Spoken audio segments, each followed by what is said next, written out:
ADN është bashkimi i tri gërmave që shënjojnë tri shenja të mëdha: art, demokraci, natyrë.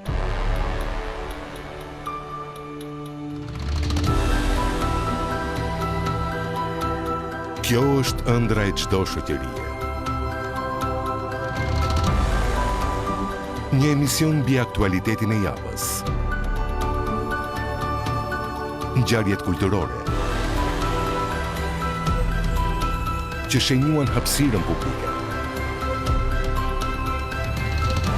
dhe një reflektim se si po sillemi me natyrën. ADN nga Iliri Zeiri.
Ju të nderuar teleshikues që më ndiqni brenda vendit dhe ju të dashur bashkëdetar që më ndiqni jashtë Shqipërisë. Ky është emisioni ADN dhe unë jam Iliri Zeiri. Në Shqipëri vazhdon në rinumërimi i votave dhe procesi elektoral i 11 majit, duket se do të mbyllet vonë dhe përmes kontestimeve të njohura dhe të lotshme.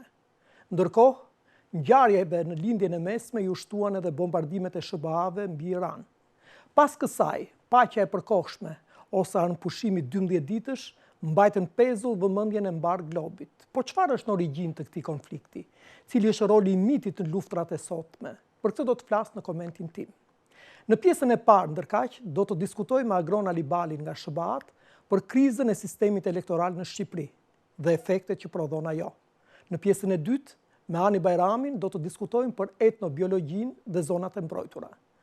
Po në fillim, komenti im. Vite Abrahamit dhe toka e premtuar.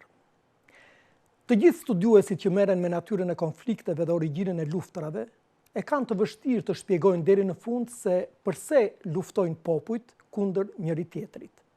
Natyra e luftrave dhe konfliktet mes popujve nuk janë të njëjtë. Por, ajo që duket qartë në konfliktin e përgjakshëm në lindjen e mesme dhe që ka nisur sidomos pas 7 tetorit të vitit kaluar, kur terroristët e Hamasit sulmuan Izraelin dhe shkaktuan një tragjedi të papar që nga lufta e dytë botërore mbi hebrejt, duket se merr shkas nga mitologjia dhe historia. Izraelitët dhe palestinezët sot janë viktima të mitologjisë së tyre dhe narrativës biblike e religioze po ashtu. E gjitha zëfill nga ajo që njihet si toka e premtuar. Po çfarë është toka e premtuar? Toka e premtuar, e quajtur Kanan, është territori që ju premtua Abrahamit nga Zoti. Një territori bekuar ku ai dhe pasardhësit e tij do të krijonin një kombë të madh. Ky premtim njihet si beslidhja e dytë që Zoti ka krijuar me njeriu. E para është ajo që Zoti bëri me Noen, sipas së cilës ai do të bekonte Abrahamin dhe se prej tij do të krijojë një komb i madh që do të trashëgonte këtë tokë. Toka e premtuar, për herë të parë përmendet në librin e Gjenezës, libri i parë i Testamentit të Vjetër dhe një nga librat e Torahut, ose siç quhen edhe 5 librat e Mojsiut. Abrahami nuk kishte fëmijë. Gruaja e tij Sara ishte në moshë madhore, rreth të 90-ave, sipas Biblës. E pikëlluar që ishte ende pa trashëgimtar, Sara i jep Abrahamit shërbëtoren e saj, Hagarin. Hagari ishte nga Egjipti. Kështu, Abrahami fjeti me Hagarin dhe i lindi një djalë, Ismaeli ose Ismaili. Më vonë, Zoti e bekon edhe Sarën, kështu që edhe ajo lind një djalë, Isakun, në moshën 90 vjeçare, kur Abrahami ishte 100 vjeç. Këtu, sipas rrëfimit biblik, fillon konflikti. Sara, xheloze për shërbëtoren dhe djalin e saj, i kërkon Abrahamit që ta zboj nga shtëpia Hagarin edhe Ismailin. Abrahami shqetësohet, por Zoti i shfaqet dhe i kërkon që ta dëgjoj Sarën dhe ta zboj Ismailin bashkë me nënën e tij. Po të vëresh me kujdes, këtu duket se zilia dhe ambicia njerëzore dikton edhe vullnetin e të plotfuqishmit, ose e infekton edhe ata. Hagari largohet bashkë me të birin e mitur në shkretë të tir. E dëshpëruar, e uritur dhe e tharë nga etja, ajo vendos që të mos e shoh të birin duke vdekur. Ndërkaq, Zoti i shfaqet përsëri dhe i thotë të mos dorëzohet, se nga Ismaili do të krijohet një komb i madh. Dhe nga Ismaili u krijua një komb i madh dhe ai njihet si paraardhës i profetit Muhammed. Rajoni që sot njihet si Palestina dhe që përfshin bregun perëndimor, Gazën dhe disa zona të Izraelit, ishte pjesë e Kananit, tokës së premtuar në kohën biblike. Izraelitët dhe palestinezët pretendojnë të dy tokën që përfshin Izraelin modern dhe territoret palestineze. Ky është motivi dhe një nga arsyet kryesore të konfliktit. Palestinezët kërkojnë njohje dhe të drejta mbi tokën ku jetojnë, veçanërisht në bregun perëndimor, në Gaza dhe Jeruzalemin lindor. Izraelitët e konsiderojnë këtë tokë si shtëpinë historike dhe shpirtërore të popullit hebre. Sipas rrëfimit biblik, toka e premtuar u takon pasardhësve të Abrahamit përmes Isakut, izraelitëve. Ndërkohë që pretendohet se pasardhësit e Ismailit morën pjesë të tjera të rajonit dhe u shpërndan në lindjen e mesme. Ndaj edhe Netanyahu para disa ditëve u shfaq te vendi i shenjtë në Jeruzalem, si për të rikonfirmuar edhe një herë se ai do ta mbajë popullin e tij në tokën e premtuar, por me një çmim që askush nuk e di se si do të jetë. Deri tani këtë premtim biblik po e paguajnë fëmijët e pafajshëm që po vriten dhe po masakrohen në Gaza. Ky ishte komenti im, mendimet e dhëna këtu nuk janë domosdoshmërisht edhe opinionet e RTS-s. Dhe tani me të ftuarin e parë nga Bostoni i Amerikës, zotin Agron Alibali.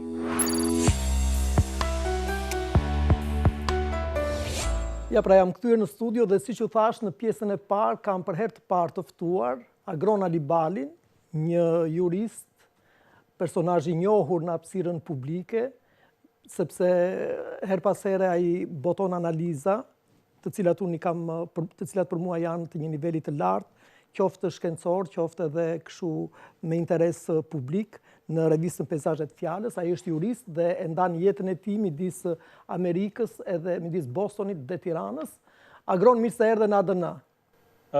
Mirë se ju gjej dhe përshëndetje. Meqense është hera e parë që ju vini në ADN, i dashur Agron, unë do të paraqes për publikun një biografi të shkurtër tuajën. Agron Alibali është jurist dhe studiues, siç u thashë ndan kohën midis Bostonit dhe Tiranës, është autor i librit Faikonica Drejtësitë e një diplomati, që është nderuar me çmim në panairin e librit viteve 2017.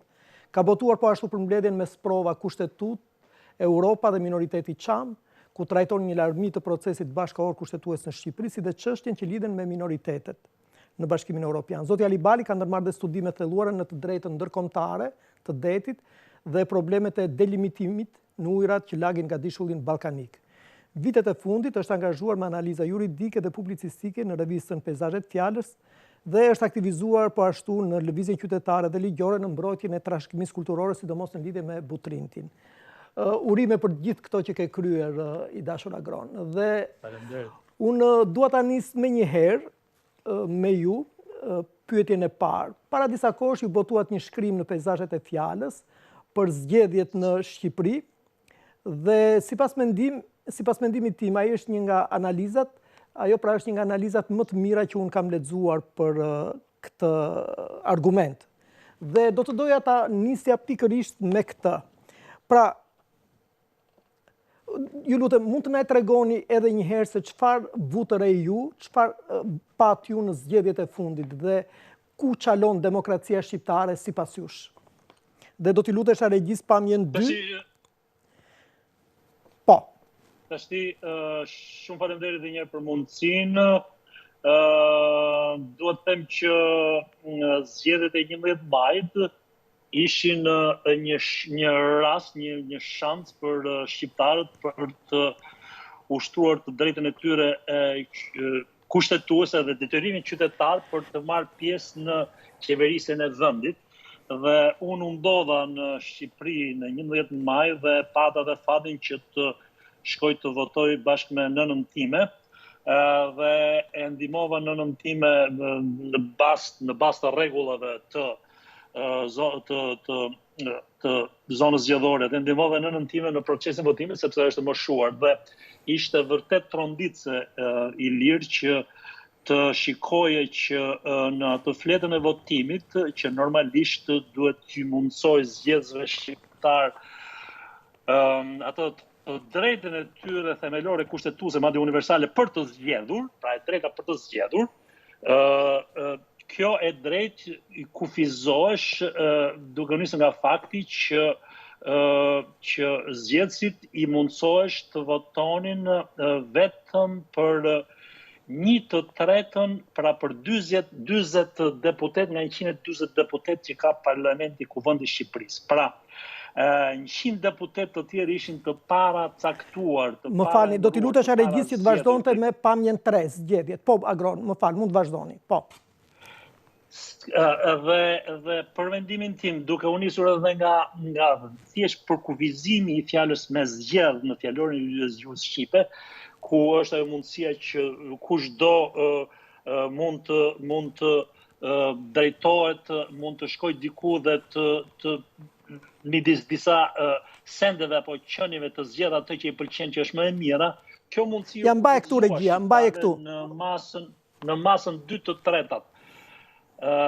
Pra kjo mundësi u kufizua shqiptarëve dhe për mendimin tim ky është një cënim i nenit 45 të kushtetutës, i cili sankcionon të drejtën për të zgjedhur si një nga të drejtat dhe liritë politike themelore, pra e drejta për të zgjedhur. Kjo e drejtë ju mohua shqiptarëve dhe këtu për mendimin tim qëndron dhe mera kryesore e këtyre zgjedhjeve. Nuk po analizoj fare ato pretendimet që u paraqiten më vonë që ka pasur këtë shkelje apo ato shkelje. Për mendimin tim, shkelja ishte themelore pikërisht në momentin e kufizimit të zgjedhësit për të zgjedhur. Dhe kjo ishte vërtet tronditse dhe shumë shqetësuese.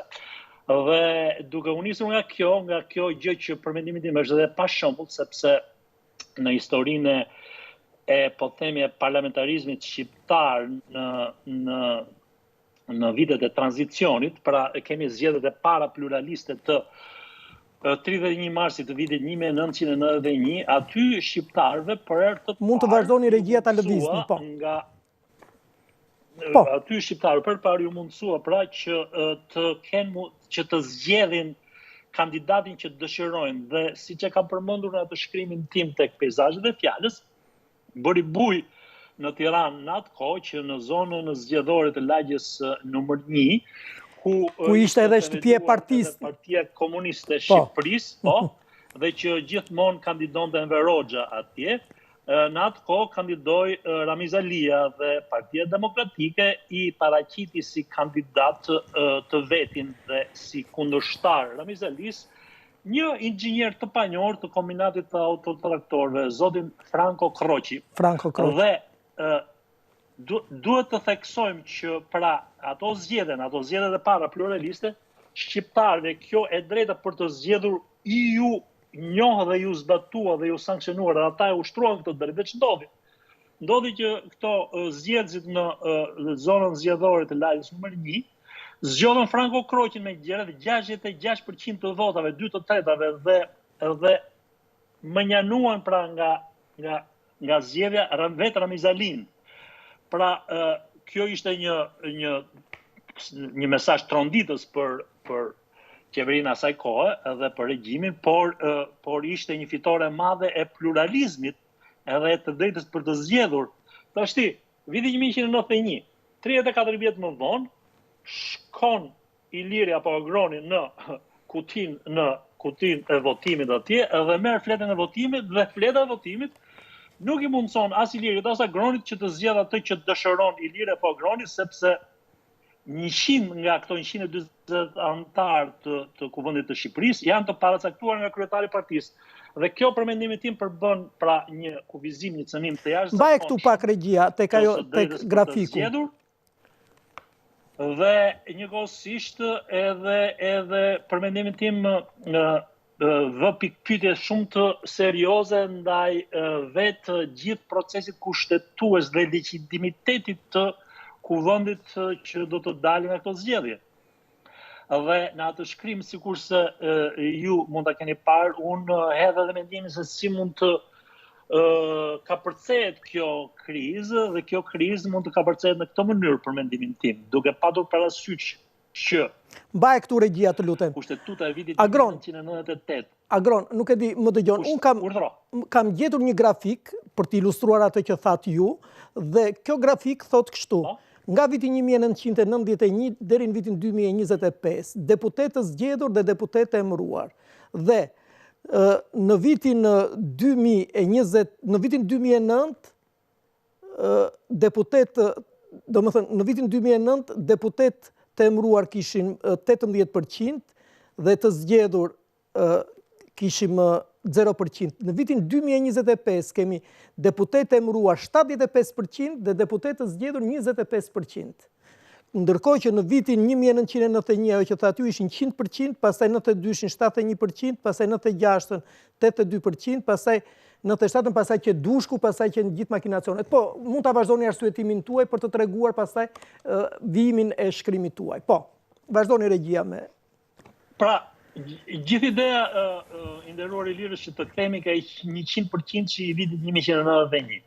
Pra si të realizohet, si të mundësohet që zgjedhësi shqiptar, kur të shkojë në kutinë e votimit, të jetë ai sovrani që të zgjedh atë që do, dhe të mos jetë kryetari i partisë.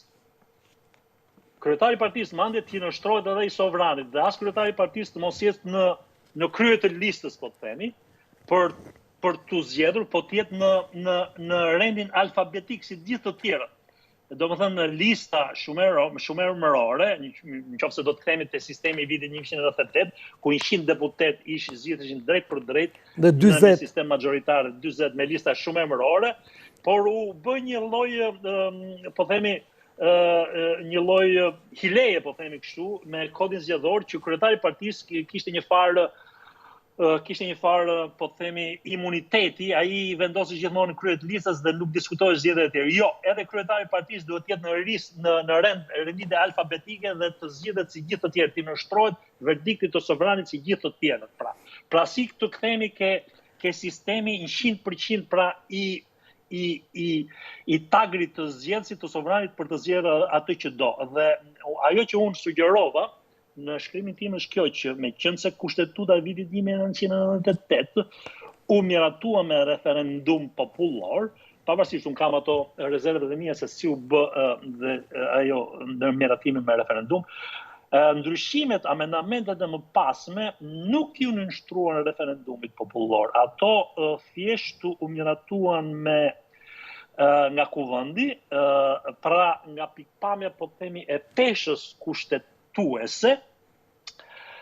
Kuptohet që një kushtetut e miratuar nga kuvendi dhe me referendum popullor rëndon më shumë se sa një amendament kushtetues i miratuar vetëm nga kuvendi dhe që nuk ka mënjanuar pra referendumin popullor. Dhe ajo që unë hidhja si ide është që pra ekziston mundësia që ndryshimet kushtetuese të kërkohet referendum popullor për ndryshimet kushtetuese nga 28 deputet. Dhe në qoftë se gjenden pra 28 deputet apo deputete që do të kërkonin edhe në periudhën e tanishme që amendamentet e vitit 2008 dhe të mëpasme që lidhen me nenin 64 apo edhe të tjerët që lidhen edhe me presidentin e Republikës, këto të gjitha ti nënshtrohen e referendumit popullor. Dhe kjo normalisht një kërkesë për 28 deputetësh është e miratueshme dhe i hap pra, domethënë i hap mundësinë që të zhvillohet referendumi popullor dhe kur nëse realizohet kjo, nëse mundësohet kjo gjë, atëherë të bëhet fushat që votuesit populli të votoj kundra të votoj kundra pra këtyre amendamenteve kushtetuese të miratuara në Kuvendi. Pra do të jemi në atë situatën kushtetuese që Kuvendi ka miratuar një amendament kushtetues që kalon në referendum dhe populli orëzon atë. Atëherë gjendja kthehet në situatën kushtetuese status quo ante në Kushtetutën e vitit 1998 që unë ju përcolla ju në një po i pash. Diapozitiv atje që do të ishte një zgjidhje shumë elegante dhe domosdoshme për momentin, duke ndërtuar vetëm themelet kryesore, bazamentin kushtetues të sistemit zgjedhor në Shqipëri, duke lënë ato pjesët e tjera kodit zgjedhor. Juve pak a shumë paraqitët gjendjen e kodit zgjedhor apo e ligjit zgjedhor në Shqipëri, i cili siç dihet është në dorë të dy partive kryesore dhe dy partitë kryesore të cilat shfaqen në konflikt të ashpër në shumicën e rasteve, kur vjen puna për të bërë kodin zgjedhor, pra për të bërë ligjin e zgjedhjeve, ato çuditërisht e gjen fjalën mes tyre dhe ne kemi kaluar, siç e thoni dhe ju në shkrim, në një sistem në sistemin e partive, të partitizmit dhe jo në një sistem demokratik. Por kjo, i dashur Agron, shoqërohet gjithashtu edhe me rënien e demokracisë përfaqësuese edhe më gjerë në Europë edhe në Perëndim. Ju si e çmoni, çfarë po ndodh me demokracinë? Dhe a e ndjeni dhe ju që demokracia në fakt po rrezikohet nga populizmi dhe nga mungesa e përfaqësimit? Dhe në fakt çfarë duhet bërë, çfarë duhet bëjë Shqipëria, ju e thatë, po çfarë duhet bërë në mënyrë që demokracia, si thua, të shpëtojë? Dhe do t'i lutesh Regjis të vendoste pamjen 4. Po. Tash lidhur me të përqendrohemi një sekondë përsëri ke Shqipëria. Po, lidhur me Shqipërinë, duhet të themi që duhet paranojmë që në vetë, po të themi, të drejtën zakonore shqiptare, pjesëmarrja në vetë qeverisje, në ato kuvendet e famshme shqiptare, është në genin e shqiptarit, gjithmonë, sipas atyre dokumenteve dhe të dhënave që kemi qoftë të shkruara qoftë gojore, në kuvendet e ndryshme që mbaheshin në krajina të ndryshme të vendit që nga jugu deri në veri, kishte përfaqësim nga të gjithë po themi ato njësitë përfaqësuese, siç ishin për shembull familjet apo njësitë e tjera dhe fiset, fshatrat, krahina. Kishte pikërisht fisi, krahina, kishte debate, kishte diskutime, kishte edhe konsensus. Dhe kam parasysh një thënie të famshme të një studiuese të britanike që ka studiuar këtë kanunin e Shqipërisë, dhe ajo thot në një moment që kjo e demokracia perëndimore siç e njohim ne, pra e popullit, prej popullit dhe për popullin, në fakt ka mishërimin e vet më të mirë në kuvendet e lashta shqiptare dhe në drejtën zakonore shqiptare. Dhe kjo është Margaret Hasluck, një studiuese shumë e famshme, e cila ka jetuar në Elbasan për një kohë gjatë dhe pastaj ka botuar studime për të drejtën zakonore, ka botuar një libër shumë interesant, The Unwritten Laws of Albania, pra e drejta zakonore ligjit të Bashkëkohës së Shqipërisë, dhe pastaj ka shërbyer me shërbimet e inteligjencës britanike në Kairo gjatë luftës së dytë botërore. Dhe këtë dua të them që drejta përfaqësimi dhe pjesëmarrja në vetë qeverisje është në gjenje shqiptarit. Dhe fatkeqësisht në këto 25-30 vjet të fundit kjo është bjerrur, është rrëgjuar, si themi, është ai sindroma e Bretkocës, nëse mund ta përmend këtë i nderuar Ilir, nëse e vendosim Bretkocën në një enë me ujë të vluar, Bretkoca nuk do të qëndrojë atje, por do të kërcej jashtë kësaj enës, por nëse e vendosin brenda kocën në një enë me ujë të me temperaturë normale dhe pastaj ngrojmë temperaturën e ujit në mënyrë graduale, brendkoza do të mësohet me këtë temperaturë, nuk do të reagojë, nuk do të kërcejë dhe në fund do të ngorë dhe ai nervi i reagimit, si themi, nga qytetaria shqiptare, nga sikur është bjerrur pak, sikur është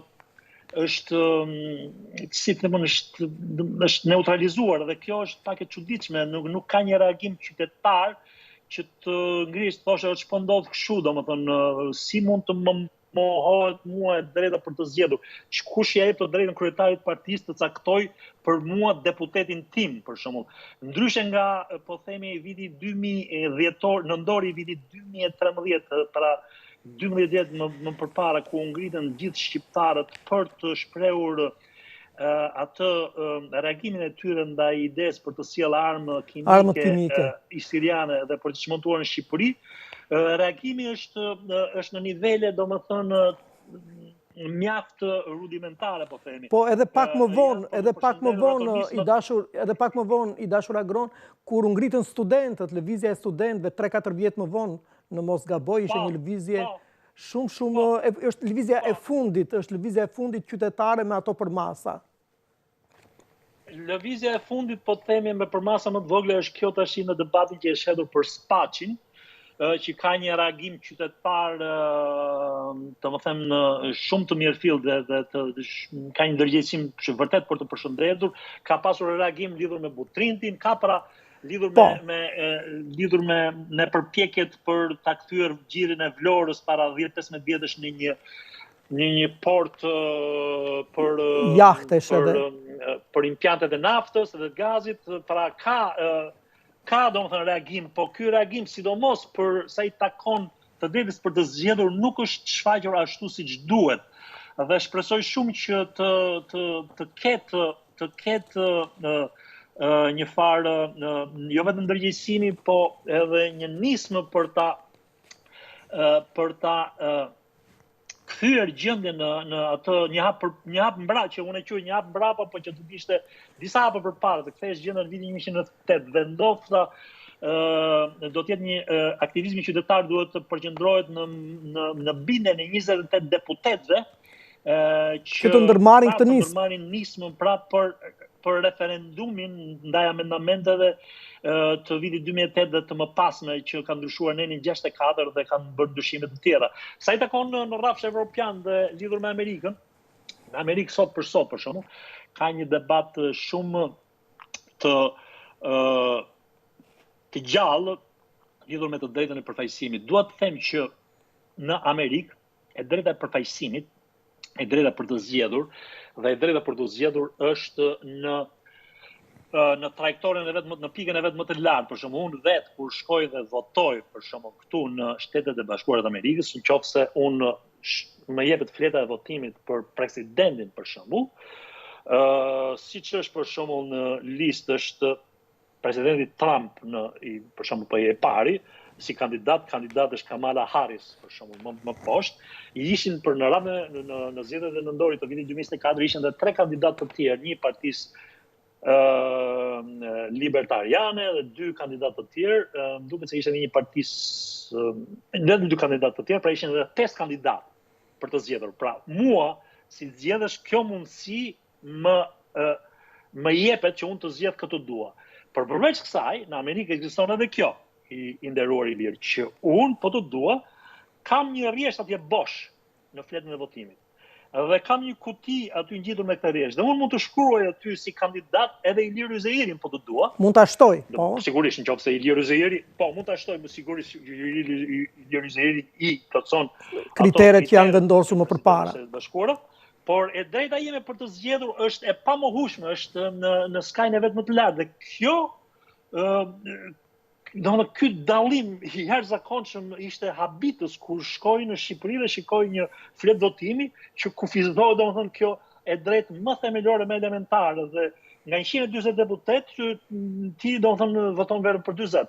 Pra në Amerikë kjo mundsohet në mënyrën më absolute, një kjo dhe e dyta, Në zgjedhjet në Amerikë bëhen një herë në 4 vjet për presidentin, por një herë në 2 vjet për dhomën e ulët të Kongresit. Dhe çdo shtet ka rregullat dhe ligjet e veta të zgjedhjeve dhe çdo shtet ka problematikat e veta që shkojnë përtej zgjedhjeve në Kongres. Për shembull, në zgjedhjet e kaluara në Massachusetts ishte një problem që ishte diskutuar në popull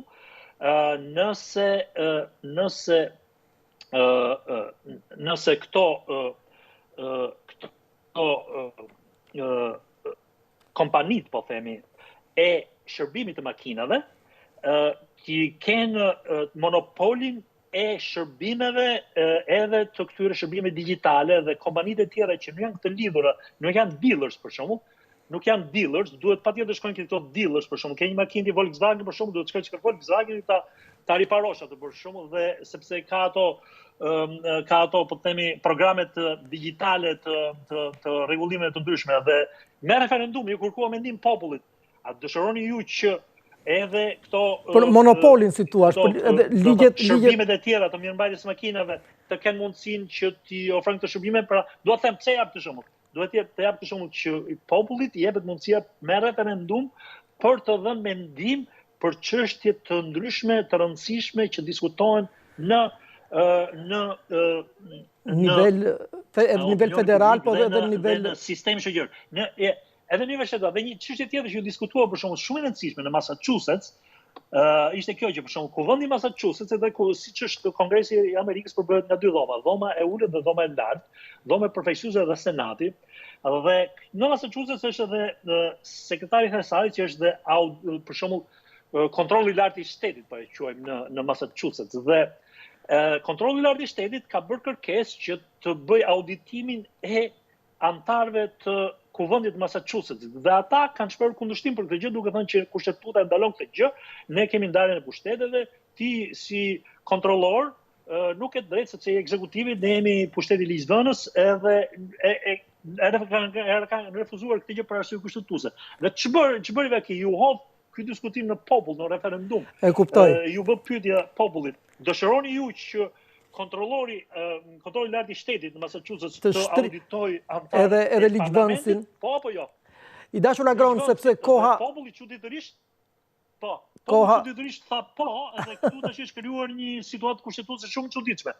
Koha Dua të pse theksoj këtë Ilir? E theksoj këtë sepse në Shqipëri është mohuar edhe drejta për referendum. Absolutisht. Dhe në genjen e vet shqiptari e ka pjesëmarrjen, e ka referendumin, e ka të mishëruar në genjen e vet. Dhe profesor Xhufi për shembull në librin në veprën e tij Arbërit e Jonit jep si shembull kuvendet e Himarës. Kuvendet e Himarës mblidheshin dhe diskutonin dhe vendosin me referendum. Ktu dua të dalem. I dashur, unë pikërisht për këtë arsye ju ftova se ju thash kam lexuar plot analiza për zgjedhjet e 11 majit, po analiza juaj më tërhoqi sepse prek thelbin e demokracisë shqiptare dhe atakon një problem të mprehtë që është ky. Ne në fakt nuk kemi demokraci përsa kohë që shqiptarët nuk zgjedhin ato që duan, por ju imponohen lista të hartuara nga partitë. Përsa kohë që nuk zgjohet vetdia, si thua, për të kërkuar të drejtën themelore në demokraci që është e drejta për të zgjedhur dhe për të zgjedhur, demokracia jon do të lëngojë ende. I dashur Agroni, që shumë kënaqësi që të kisha në ADN, shpresoj të takoj përsëri, të uroj për gjithë ato që ke bërë. Faleminderit shumë, urime dhe shpresoj të takohemi përsëri. Kjo ishte pjesa e parë dhe tani do të kalojmë në pjesën e dytë.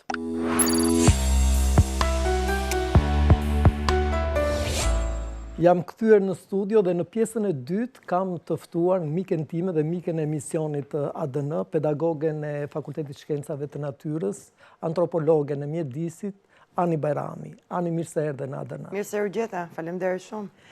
E dashur Ani, unë dua të këtu ka dalë studimi juaj dhe doja ta filloja emisionin me këtë pikë, me këtë çështje. Ju jeni antare e Komisionit Antropologjisë dhe Trashëgimisë Kulturore në Akademinë e Shkencave, por dhe antropologe në Komitetin Kombëtar për Studimin dhe Rivlerësimin e Zonave të Mbrojtura, dhe për këtë ne do flasim në Shqipëri. Kohët e fundit, bashkë me 2 nga bashkëpunëtorët tuaja, keni botuar këtë artikull shkencor që kishte në fokus studimet e realizuara gjatë viteve të komunizmit rreth lidhjes mes njeriut, kulturës dhe natyrës. Pse ishte e nevojshme ta bënit këtë studim dhe çfarë rëndësie ka kjo nga pikpamja e shkencës, të themi kështu? Jo thjesht, si të thua, për të mos rënë në ideologjizëm apo jo, po për të treguar të vërtetën, sepse siç kemi diskutuar edhe bashkë, nuk mund të ketë shkencë nëse s'ka referencë. Ju çfarë treguat me këtë artikull? Si fillim të falenderoj Lirë, si gjithmonë që je shumë dashamirë dhe më fton në emisionin tënd. Ky artikull në fakt është në vazhdim në një artikullit më parshëm dhe i cili synon që të dokumentoj, të identifikoj studimet të cilat janë bërë në rastin konkret gjatë periudhës komunizmit, pra jemi në vitet 1945-1991, në raport pikërisht, ashtu se dhe ju e thatë, lidhjet që kanë pasur dhe ka populata shqiptare me bimët në rastin konkret. Në këtë kuptim është bërë një studim bibliografik, rreth 80 shkrimeve, librave, botimeve, raporte gjitha më radhë, përmes të cilat ne kemi identifikuar ato kontributet të mëdha, në fakt me vlerë për shkencën shqiptare, veçanërisht në lidhje me aspektin albanologjik, sepse në fund fare ne duam të dimë se si janë bërë këto studime në kohën e komunizmit dhe për të marrë, le të themi, ato mësime dhe pësime, pikërisht nga pikpamja e lenteve ideologjike, dhe për të parë se si sot këto studime, pra studimet me profil etnobotanik, mund të orientohen për të kuptuar problemet e sotme të ndryshme lidhjeve të njerëzit, shqiptarëve me mjedisin, me resurset natyrore, dhe se si mund të projektohen zgjidhja e këtyre problemeve në të ardhmen. Pra në thelb ky ka qenë qëllimi, jo vetëm le të themi për të bërë një bibliografi. Një bibliografi, se në fakt shkrimi pra artikulli ka profil review-ja, edhe për të qenë mirënjohëse në të vërtet, edhe për botimet e mëparshme, po dhe padyshim na shërbes si një truall, si një bazë. Çfarë vutëre aty ju e dashurani?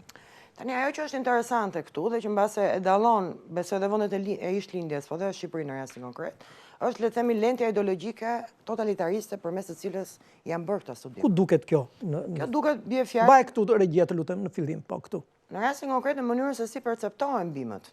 Por në rastin konkret, mënyra se ishin të, le të themi, u orientuan studiuesit, ishte që këto bimë jo vetëm ishin resurset kulturës popullore, por që mund të shërbenin, bie fjala, edhe jetesës së mëveçme të shqiptarëve në mungesë për shkak të ndihmave nga të huajt. Pra mënyra se si u realizuan studimet shkencore, përveç vlerës identifikuese dhe dokumentuese, që në fakt kjo është vlera më e madhe e gjithë këtyre botimeve, ishte edhe ky element. Pra si thua është lentja ideologjike në rastin konkret, mënyra se si u pan këto studime ishte e tillë që të glorifikohet, si thua, kultura e masave, kultura e popullit, dhe kultura bimore dhe kultura bimore në rastin konkret, po sigurisht, dhe se si kjo kulturë bimore do të shërbente për shembull bie fjala edhe jetesës tonë të mëveçme pa ndihmën e të tjerëve. Pra këto element ideologjik ose këto element teorik, le të themi, nëse mund quhen të tillë, kanë karakterizuar këto tipe studimesh. Vlera për ne, padyshim, përveç se ne identifikojmë si fazë, le të them një fazë autoktone të entobiologjisë në Shqipëri, që në fakt është e pagjendshme kur ne kemi bërë studim krahasues me fazat e tjera që kanë që kanë përjetuar vende të tjera, le të them ky është element identifikues se studimeve në Shqipëri.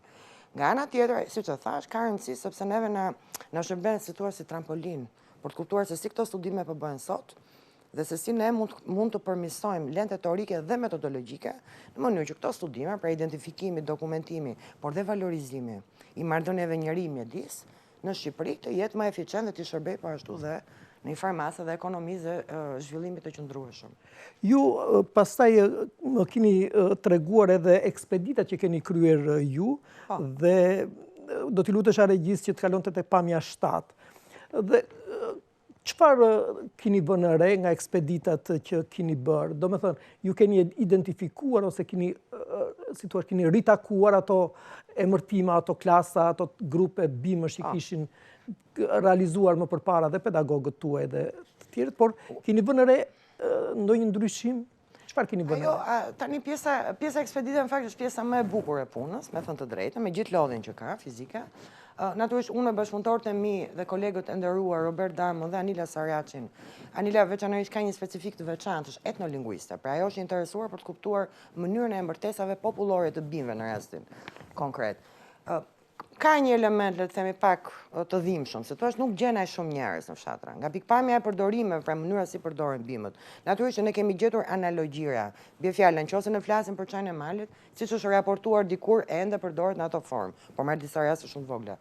Ajo që është interesante këtu është që neve po dokumentojmë për herë të parë pjesën e jugut të Shqipërisë. Përmes një bashkëpunëtori ton, po ashtu të vyer që quhet Andrea Pieroni, ai i ka fokusuar kryesisht studimet e tij në veri të Shqipërisë, jugu i Shqipërisë është pothuajse i panjohur. Dhe aq më shumë kur flasim edhe për minoritete, për shembull minoriteti grek, minoriteti rumun, kur flasim për çamët, pjesa tjetër, pra ka disa, le të themi, etni, të cilat janë të padokumentuara. Kur thoni që janë të padokumentuara, pra ju nuk keni, si të thuash, nuk keni vjel se çfarë marrëdhënie kanë këta banor me bimët dhe si i emërtojnë ato, si i emërtojnë, si quhen ato dhe si i përdorin ato dhe si ose ku i gjen, ku ndodhen. Edhe ku i gjen, si kultivojnë, shumë e drejtë. Emërtesa shumë interesante sepse kemi parasysh që këtu ka dhe një rezervuar, si thua, gjuhësor. Edhe kjo ka shumë rëndësi për vetë gjuhën shqipe. Patjetër. Dhe në rastin konkret, për shembull, ajo pra mund të ketë pas dokumentime sporadike, por jo dokumentime sistematike dhe identifikime sistematike të pjesës së Shqipërisë së Jugut. Në rastin konkret unë kam punuar më së shumti në qarkun e Gjirokastrës. Aktualisht jemi përqendruar në qarkun e Korçës, presim edhe në qarkun e Vlorës. Pra, kjo zonë është krejtësisht e pa eksploruar. Kemi të dhëna fragmentare, sporadike, jo të dokumentuara në mënyrë rigoroze shkencore, bazuar në metodën me vërtimin pjesëmarrës e kështu me radhë.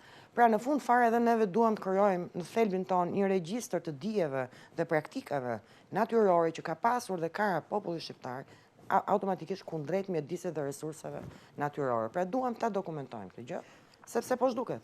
Kjo tradit po zhduket. Por kam parasysh që edhe në vitet 37-38, kur u krijoi Instituti për Studime Shqiptare, erdhën dhe biolog nga Italia në atë kohë në kuadrin e Institutit të Studimeve. Edhe ata kanë lënë një përvojë apo një tradit të shquar. Si shërben sot kjo traditë e tyre? Do më thënë, është ka përcyer ajo, apo ajo ka nevojë të verifikohet akoma? Nuk është çështje thjesht verifikimi, lirë çështje pasurimi të dhënave dhe ndryshimi metodave dhe natyrisht dhe mënyrës se si ne i qasemi, pra nga pikpamja interpretative të dhënave. Çdo dokumentim, çdo identifikim i realizuar më herët, edhe nga autor aktual që ne po flasim, për shembull dhe si rasti Andrea Pieronit, neve na shërben si bazë. Natyrisht, qëllimi jonë, siç e thash, është ta identifikojmë dhe ta ruajmë, dhe natyrisht në momentin kur ne do të kemi, le të themi, këtë regjistër të madh të bimëve që përdoren për ushqim, bimëve që përdoren për rituale, bimëve që përdoren sidomos për qëllime shëronjëse, ne në atë moment do të jemi në gjendje përmes edhe indekseve statistikor të bëjmë një krahasim. Pra, vlera, le të themi, e punës në farmaci këtu qëndron edhe për shkak të bashkëpunëtorëve tanë edhe jashtë Shqipërisë, që neve duam ta identifikojmë. Kjo është një pasuri biokulturore e cila është në zhdukje praktikisht. Edhe për shkak të ritmeve të mëdha të migrimit. Dhe një nga arsyet që ne jemi përqendruar dhe në jug është jo vetëm që ka pak të dhëna, por edhe sepse ka migracion të lartë. Dhe ne nuk kemi më ku të pyesim as barinj, as mjekët popullor. Ata që janë në kontakt me natyrën. As të moshuarit, sepse fatkeqësisht edhe për arsye natyrore është vështirë. Ajo që quhet me termin bimë mjekësore ose bimë medicinale, kjo industri të themi apo kjo anë e jetës së shqiptarëve si paraqitet sot? Tani, de facto në malet shqiptare mblidhen bimë mjekësore të cilat çohen për eksport, nga dhënat paktën sporadike që kam unë, sepse nuk është ky fokusi. Ne jemi për shembull eksportues të shërebelës, bie fjala. Po, që shkon deri në Amerikë. Po, domethënë ka dhe një rrezik që vjen nga kjo, por ne të paktën si antropolog dhe si studius, rreziku është që, le të themi, shkulja e gabuar e këtyre bimëve mund të rrezikojë zhdukjen e tyre. Pra, le të themi, këto praktikat e mosmarrjes së bimëve në mënyrën e dur mund të çojnë në zhdukjen. Edhe një gjë që është interesante, unë të paktën nga studimet që kam bërë në bazenin e Vjosës, bimët popullore, bimët sidomos për qëllime mjekësore, i shërbejnë komunitetit lokal. Pra ato de facto, ekonomia e tyre lokale bazohet pikërisht në mbledhjen dhe shitjen e tyre. Siç kemi në rastin aty të Aguliçës, që ne e kemi identifikuar si një bimë që eksportohet jashtë në zonën e Kolonjës, me bashkëpunëtorët e mi, Anilën dhe Robertin. Pra, në dijenin timet, pa nga pjesa tregtare, ekonomike, kjo është gjendja. Tashti, doja të dija dhe diçka tjetër, doja të pyesja dhe diçka tjetër. Antropologjia dega me cilën ju merreni, antropologjia e mjedisit dhe puna si antare komisionit të antropologjisë dhe trashëgimisë kulturore në Akademinë e Shkencave. Cila është perspektiva ose çfarë objektivash ka puna juaj dhe çfarë synoni të arrini në të ardhmen? Përmes grupit bashkëpunëtorë dhe përmes propozimit të një njësie të përkohshme studimore në pranë Komisionit të Antropologjisë dhe Trashëgimisë Kulturore, qëllimi jonë është shumë i thjeshtë: identifikimi, dokumentimi dhe krahasimi i të dhënave të mbledhura në Shqipëri me të dhënat kryesisht për shqiptarët. Regjia, më fal, mund të vendosni edhe pamjen 8. Po. E shqiptarëve që jetojnë në territorin e Ballkanit, por dhe më gjërë. Ka një element interesant, natyrisht që neve, për shumë kolegja ime e ka si fokus të vetë studimor, që unë e thash që ka një vlerë shumë veçantë, sepse është e rrallë në botë, studimin e emërtesave popullore. Më falë, këtu ka marrë disa fotografi edhe nga faqja juaj e Facebookut, por edhe nga faqja e një studiuesi të apasionuar, zotit Abdullah Diku. Dhe këto për shembull janë marrë nga faqja e tij. Zona veriore, me siguri. Dhe natyrisht që përveç, pra puna jonë ka dy kahe, se më thëmë, ose dy pjesë. Pjesa e parë është ekspedita në terren, të cilat ne presupozojmë që një periudhë 5 vjeçare kemi në gjendje të mbledhim gjithë dhe të krijojmë databazën e të dhënave, ose dokumentime, identifikime, dokumentime të bimëve që përdorin në popullat dhe në etni të ndryshme, se dhe kjo për ne ka shumë rëndësi. Dhe në momentin e dytë, në paralel, do të përdhohen artikuj shkencor, po dhe libra që janë aktualisht në proces votimi, siç është rasti për shembull i librit Etnobiologjia ndër shqiptarët, ku ne duam të shohim elementet krahasues ose emërtesat popullore të bimëve në Shqipëri. Por qëllimi është shumë i thjeshtë, duke pasur parasysh dy probleme të mëdha që ka Shqipëria sot, janë ndryshimet klimatike dhe largimi i popullatës. Për ne, sa më shpejt të dokumentojmë këto dije dhe praktika popullore, aq më mirë do jetë. Pra ky, le të themi, urgjenca e kësaj gjëje na ka bërë ne që të konceptojmë një njësi dhe në paralel të punojmë në terren dhe natyrisht të shpresojmë të botojmë në revista prestigjioze. Ne bashkë kur u takuam kemi diskutuar dhe për një çështje tjetër që është pak sensitive. Ju bëni pjesë në komisionin shtetëror të zonave të mbrojtura. Ka një ndjeshmëri në përgjithësi në opinion nga anë të ndryshme për ato që quhen zonat e mbrojtura. Qeveria bëri një projekt ligj dhe ndërhyri në këtë ligj duke u hequr një pjesë të këtyre zonave, duke i larguar një pjesë nga këto zona, duke hequr ligjin që të ushtrohet mbi një pjesë për këtyre zonave. Ju si specialiste, si antropologe, si biologe, si antare komisionit shtetëror, çfarë keni vënë re dhe çfarë duhet bërë sipas jush? Tani, natyrisht që ka një të drejtë legjitime, çdo antar i shoqërisë natyrisht aq më shumë shoqatat në rastin po marr këtë ka, të cilat merren me mjedisin, konkretisht me ruajtjen e tij, biodiversitetin, e kështu me radhë të ngrehin shqetësime, të cilat janë legjitime. Natyrisht që ka një mungesë përgjithsisht në përgjithësi, bashkëpunimi, dialogu. Do t'i lutesh Regjis pamjen 9, ju lutem. Po, faleminderit Regjia. Dialogu midis, le të themi, përfaqësuesve shoqërisë civile dhe organizimeve shtetërore, ajo që vëre unë personalisht, natyrisht që këto kanë qenë edhe disa nga debatet më mëdha, në cilësinë time e punës time si antropologe. Ajo që këtu është shmangur në informacion edhe nga diskursi publik, është pjesa e, le të themi, nevojës që ka për të integruar komunitetin në zonat e mbrojtura dhe për t'i dhënë, për të fuqizuar ekonomikisht komunitetin që jeton në këto zonat e mbrojtura. Një specifik që kemi ne është në shumë zonat e mbrojtura jetojnë ka komunitetet ndryshme, ka njerëz që jetojnë aty, të cilat e sigurojnë jetesën e tyre pikërisht me resurset, me ato resurse që një biolog do të mbrojë. Nëse nuk gjendet, e para një nëse nuk adresohen problemet, nëse nuk vlerësohet gjendja e komuniteteve që jetojnë aty, në asnjëherë çdo politikë menaxhimi e këtyre zonave të mbrojtura nuk mund të jetë e suksesshme. E thënë ndryshe, nëse nuk gjendet harmonia dhe ekuilibri midis komuniteteve në thelbin e tyre dhe zonave ose mjediseve, ekosistemeve ku ato ndërtojnë, dhe nëse vetë ministria nuk është angazhuar për t'i adresuar shqetësimet që ngre komuniteti që jeton aty. Ne duhet të kuptojmë një gjë, që natyra nuk e mbron dikush i cili është si një kolonialist, është si një turist në zonën e mbrojtur, me gjithë vlerën që ai mund t'i di. Natyra e mbron ai që jeton aty ku jeton. Dhe në kushtet e mos fuqizimit të komunitetit që jeton aty, mos dhënies një perspektive ekonomike, komuniteti që jeton aty, se çfarë mund të bëjë ai me këto resurse, si mund t'i mbrojë ai në mënyrë që të ketë një vazhdimsi, edhe të jetesës në thënëse biologjike, po edhe të jetesës kulturore dhe sociale. Nëse kjo nuk bëhet, unë do të them që çdo protestë, çdo ligj, çdo reagim është i kotë. Sepse unë nuk mund të flas për një shqetësim që e prek atë që jeton atje. Është shumë vështirë, unë mund ta them, mund ta ekstrapoloj një situatë, mund ta abstragoj një situatë, por nëse unë nuk vjem në mbrojtje të atij që jeton atje dhe ai nuk e mbron gjën me të cilën përballet ditë për ditë, atëherë çdo përpjekje është e kotë. Edhe në këtë suas, edhe për ligji për zonat e mbrojtura, pavarësisht se ka aspekte teknike, pavarësisht se kanë qenë deri diku në një lloj forme dialogu të vazhdueshëm, ministria, shoqatat, ekspertët, gjykoj që këtë gjë çuditërisht e ka lënë me njëherë. Dhe mua kjo më bën habi, se në fund fare natyra e shërben njeriut. Në fund fare. Bashkë kur kemi diskutuar ju si intelektuale dhe si një pedagoge e angazhuar, më keni thënë, ne duhet të kemi të kujdesshëm, keni thënë ju, që të mos kemi këto komunitete që janë atje, të mos kenë fatin, supozojmë, të Bahamas, i them që atje, domethënë populata është e varfër, ndërkohë që ka dhe resorte turistike shumë moderni. Dhe ju me shumë të drejtë doni që ky debat të fokusohet pikërisht këtu, pra çfarë duhet bërë? Po, të bashkë ekzistenca, e harmonizuar midis resurseve natyrore, vlerave biologjike të një zone, vlerave kulturore, por dhe komuniteti që jeton aty. Unë nuk mund të tregoj komunitetit se me çfarë duhet ushqehet dhe që nuk duhet të preki diversitetin biologjik ku di unë. Është e vështirë, sepse ai jeton me atë gjë. Në kushtet kur vetë planet e menaxhimit janë me bazë komunitetin, në parim ato kanë gjasat janë më të suksesshme. Dhe kjo është shumë e nevojshme. Ne nuk kemi ende një vlerësim të gjendjes, edhe nga pikpamja ekonomike, ekonomisë lokale të komuniteteve që jetojnë në zonat mbrojtura. Dhe unë nuk mund t'i vi nga lart, me direktiv nga lart, dhe të them që mos e shkatro këtë, mos e prish këtë, ruaj këtë, ku di unë. Ndërkohë që ai e siguron jetesën e vet, pra duhet gjendur se s'bën një ekuilibër. Është e pashmangshme ndryshe. Ndryshe nuk do ta ruaj.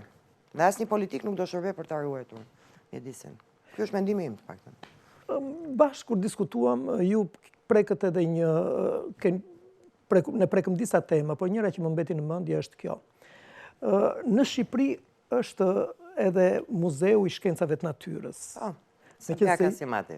Sabjaka Simati. Dhe ju e keni të lidhur edhe fatin tuaj profesional me këtë muze. Çfarë bëhet me to? Ku ndodhet sot ai? Muzeu ndodhet pranë tregut elektrik, ai është padyshim një muzeu unik. Ku ka qenë ansambli, ishte ansambli ushtrisë. Është një muzeu unik në Shqipëri, është i vetmi në llojin e vet. Natyrisht që vlera më e çmuar padyshim. Mund të vendosni pamjen 8 dhe pamjet e tjera, pamjen 7 dhe pamjet e tjera. Regjia, faleminderit. Vlera e çmuar e tij është pjesa e herbarit kombëtar, i cili ka një koleksion të jashtëzakonshëm, shumë të pasur. Në fakt është një pasuri dhe trashëgimi e madhe biologjike e vendit tonë. Përpjekjet tona kanë qenë edhe si staf për ta digitalizuar dhe digitizuar koleksionin, sidomos atë të herbarit i cili mund të rrezikojnë të ardhmen të prishet për atë koleksion. Çfarë është për që ta kuptojë edhe publiku? Herbari çfarë janë? Herbariumet që thosh. Herbariumet që janë, është një gjë. Është herbari kombëtar. Ne atëherë në atë kohë mblidhnim këto, kujtohet në orën e biologjisë, i mblidhim dhe i vendosim në fletë dhe i thanim dhe ato ishin edhe i fjerim, kujtohet ishte. Po. Pra, ideja është aty është de facto gjithë flora e Shqipërisë. Pra, e mbledhur vite në rastin po flas për herbarin kombëtar, nga studiues të ndryshëm shumë të apasionuar. Përpjekjet tona për disa vite tashmë, si staf i muzeut kanë qenë, sepse herbari kombëtar ndodhet në mjediset e Muzeut të Shkencave të Natyrës, Sabjaka Simati, kanë qenë për digitizimin dhe digitalizimin. Digitizimi do thotë ta ruash koleksionin në formë digjitale. Ta ruash në mënyrë të tillë që edhe nëse prishet një koleksion fizik, atëherë ti ta kesh të ruajtur në databaza. Dhe përmes këtyre databazave, edhe studiues të tjerë mund të aksesojnë databazat, mund të botojnë artikuj shumë cilësor, shkencor e kështu me radhë. Po qëllimi është gjithmonë ruajtja, ose konservimi i këtyre ekofakteve, shumë të rëndësishme për kulturën shqiptare, jo vetëm trashëgimin biologjik e vendese. A dhe akoma nuk është bërë digitalizimi? Jo, ne presim, po uroj që të bëhet sa më shpejt. Uroj që të bëhet, sepse kjo është një domosdoshmëri dhe një trend që të ka nisur të paktën prej 2010-s në Europë dhe në SBA. Unë shumë i kam parë në SBA, uroj që të bëhet sepse aksesimi ose në fakt aksesimi ndaj këtij informacioni shumë të pasur, me vlera të jashtëzakonshme që do i shërbenin edhe edukimit parauniversitar, edhe studiuesve jashtë vendit tonë, është i nevojshëm. Dhe një gjë tjetër që doja të diskutoja tash, me qenë se përfitoj nga rasti që ju kam këtu. Çfarë ndodh në arsimin e lartë shqiptar sipas jush? Dhe çfarë duhet bërë më mirë? Çfarë ka ndodhur në këta vjet dhe çfarë duhet përmirësuar sipas jush? Në gjykimin tim, e para njërë fillon Fakulteti juaj është shkencave ndër ata natyrës, fakultete i cili ka filluar të dallohet kohët e fundit edhe kini dhe një projekt ndërkombëtar, më duket me vlerë shumë po edhe të gjithë jeni të përfshirë me projekte ndërkombëtare. Dhe kini ka kohë që si thua disa departamente dhe departamenti ku ju përfshiheni apo kam parasysh edhe profesor Merkoshën e të tjerat kanë filluar që të ndjehen edhe në hapësirën publike si departamente që po kryejnë punëra të tilla shkencore që angazhojnë edhe studentët, por dhe komunitetet tjera. Krahas fakulteteve, të tjera që bëjnë pjesë në Universitetin e Tiranës, natyrisht Fakulteti i Shkencave të Natyrës, edhe për shkak të një tradite të gjatë, ka një performancë të mirë nga pikpamja e botimeve shkencore. Ajo që unë mendoj që mungon janë financimet e pakta. Pra e para një që gjykoj unë që duhet bërë është duhet shtuar ose rritur buxheti për arsimin. E para, e dyta duhet ketë një trajnim ose duhet ketë një lidhje shumë më të fortë me si po ndodh dhe ka ndodhur, po duhet të forcohet me diasporën shkencore. E treta është ne duhet synojmë, që në fakt që thuhet shpesh, po është pak vështirë të bëhet, të synojmë që të marrim projekte ndërkombëtare të nivelit Horizon e Biofjala ose projekte të tjera të nivelit COST. Pra, ka një lloj gradualiteti, ka një tendencë për ta bërë, por unë duhet të them diçka që shkenca nuk bëhet në mungesë të financimit. Pavarësisht dëshirës dhe pavarësisht ku diun. Më fal, kjo performanca juaj që unë të paktën e çmoj si pozitive, a ka qenë tërheqëse edhe për studentët, domethënë a kanë dëshirë ata të vinë të studiojnë fakultetin tuaj, domethënë a janë shtuar pranimet apo ka mbetur? Ka një në përgjithësi, tani unë nuk flas dot me statistika për të hyrë të vërtetës. Ka një rënje të lehtë, kjo lidhet edhe me një fakt tjetër që në Shqipëri kanë përshtypjen po fillohet dhe po vihet edhe më shumë në duke, është lidhja e studentëve me tregun e punës. Pra, pavarësisht performancës lartë në përgjithësi, të pedagogëve, të kërkimeve shkencore, pjesëmarrjes në projekte, po flas nga ana e pedagogëve. Mungesa e lidhjes me tregun e punës është shqetësuese. Dhe me të drejtë, njëri sot e ka të vështirë që të bëjë një shkollë në cilën ai mund mos gjej punë. Kjo është e para. E dyta, në nivelin e ndërkombëtarizimit që po ndodh, ka një tendencë, pra ka një joshje, le të themi, kundrejt kësaj gjëje, por këto janë politikat ndaja arsimore të cilat duan edhe një vëmendje më të duan një vëmendje më të madhe, gjykoj unë, dhe duan financim, duan një grupe punësh të mëdha, bashkëpunime me unë e theksoj shumë shpesh me diasporën shkencore. Janë shumë nevojshme, ka shumë shqiptar, si është rasti profesor Merkoçit. Janë rreth 4500 të tillë që janë universitetet më prestigjioze. E dashur Ani, ishe shumë kënaqësi që të kisha në Faleminderit shumë. Suksese, Faleminderit që ke arritur. Dhe urime dhe për ato të tjerat që ke në projekt. Faleminderit shumë. Ky ishte emisioni ADN nga unë Iliru Zehiri, mirupafshim të hënardhshme.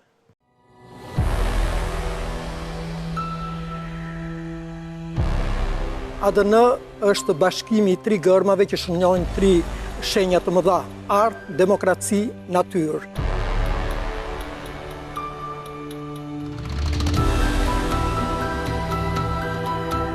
Kjo është ëndra e çdo shoqërie. Një emision mbi aktualitetin e javës. Ngjarjet kulturore që shenjuan hapësirën publike. Dhe një reflektim se si po sillemi me natyrën. ADN nga Iliru Zehiri.